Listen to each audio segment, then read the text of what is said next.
Enes Batur kanalıma hoş geldiniz. Bugün sizlerle birlikte ne yapıyoruz? Dünyada en popüler olan slime'ımızı yapıyoruz. Şimdi ben bundan koydum. Sıvı sabun koydum.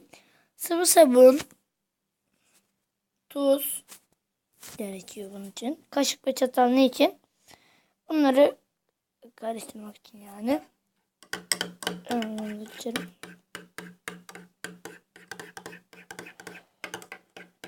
Ben bunu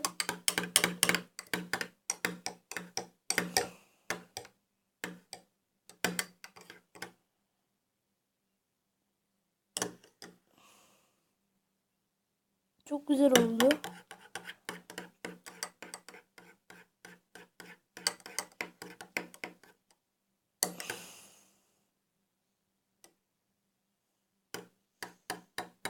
Yakın çekim alalım. Böyle bir şey. Tuzlar var içinde. Tuz da kattım.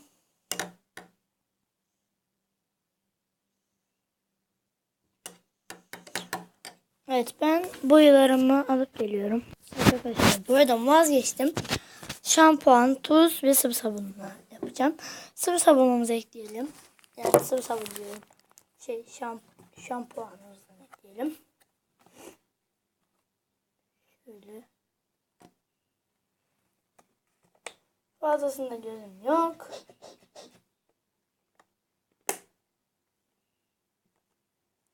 Bitmiş durumda arkadaşlar. Görüyorsunuz işte. Şu kadar ne kaldı. Ve bunu karıştıracağım. Göstereyim size hemen.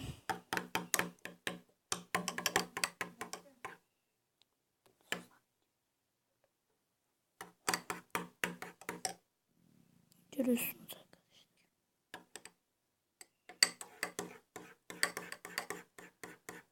Oluyor. Bunu derin dondurucuda bekleteceksiniz. Derin dondurucuda beklettikten sonra 2 saat bekledikten sonra orada donacak ve çok güzel slime olacak bu. Ben bunu yarım saattir karıştırıyorum ve kavanoza koyacağız. Kavanoz diyorum. Böyle çıkaracağız. Şimdi hemen koyalım buzdolabımıza. Şimdi arkadaşlar ablam koyacak. Şuradaki gördüğüm bunu buzdolabına koy. Ama şeyini al, kaşığını al. Yeme onu sakın. Tamam, kokuyor. He? Sabun. Evet, sabun kattım. Eminim. Evet arkadaşlar, ablam geldi. Bir döndürüm. Şimdi buzdolabımızı açıyoruz arkadaşlar. Hayır, öyle değil, yüksek. Yüksek bir yere koymam lazım onu. Tamam. Ört kapıyı. Evet. Şimdi bu gerekiyor o yüzden.